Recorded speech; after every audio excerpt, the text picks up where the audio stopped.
A Day in My Life as an Accountancy Student as Yuna Girl, Part 2! So guys, samahan niyo pala ako for orientation.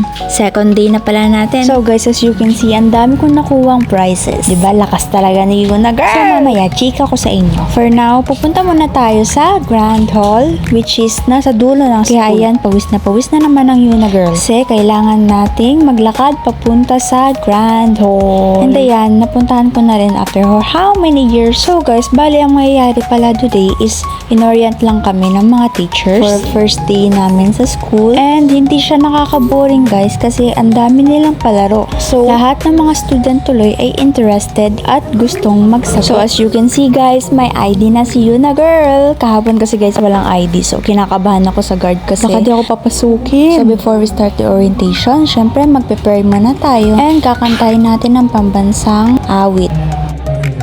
So, bago lang mag-invite po, okay, lahat po ng hindi nakasuot ng ID, upo. Lakas ng loob, may ID. Okay. Lahat po ng naka-color black, upo. Basta isa lang po. Lahat po ng naka-color black, bakit po ang black? Lahat po ng white shoes po. Kuya, hindi na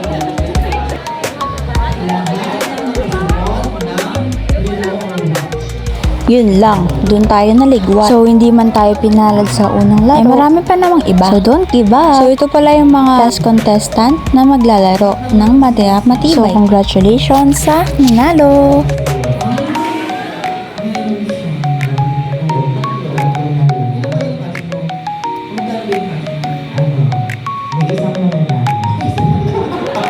Kasi ang dami natin yung nagpapalagay.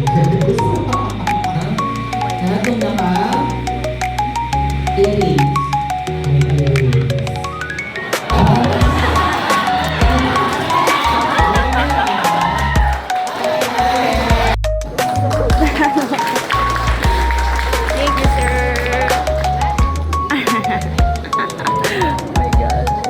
So, ito na nga ang kwento guys. Nanalo ako ng 500.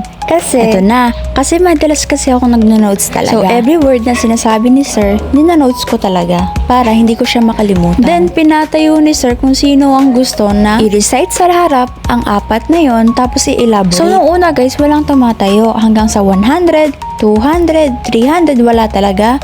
Ayun, nung naging 300, doon na ako tumayo guys. Nung kinakabahan ako kaya sinabi ko, try lang po sir. Kasi ang hirap mapahiya guys, ang daming tao sa hall. Tapos naka-mic pa ako. So, nasa harap din ako nun guys. Then, ayun na, ang usapan pa 300. After kong ma-recite yun guys, and elaborate lahat yun, 500 na ang inabot sa akin ni sir. So, nagulat ako, and marami rin nagulat. Nang sabi, wow, marami na ganun. Memorable yun guys ha, kasi 500 ba naman, malaking bagay na rin yan. Then, after nyan, binigyan na kami ng mga snacks para magkaroon naman ng laman ng utak namin. Then, meron na naman ako nakuha. Then, ito guys, nakuha ko siya kasi about sa law na diniscuss sa amin. Then, magbigay lang daw kami ng isa doon. Then, ang sinabi ko, Anti-Hazing Law, Republic of Act 11053. Ayan, ang dami ko na naman nakuha guys. So, ang saya-saya. Kasi, blessing siya guys. Then, after ng lahat ng yan, kumain na kami ng lunch. Ito pala yung prepare ko guys, hotdog, then sweet and potato with ketchup. Ayan, fast forward ko na guys kasi ang haba niya. Then 30 minutes lang kasi yung break namin guys. Kaya need ko na siyang bilisan. Then after nyan, hindi na daw kami imimit ng mga prof namin kasi may meeting daw sila. So ayan, umuwi na ako guys. And dahil sa mga prizes na nakuha ko, ay mas lalo ko pang gagalingan. At alam kong mas marami ako matututunan. Nakaka-motivate and nakaka-inspire din lahat na nag-orient sa amin guys. So yun lang, bye-bye!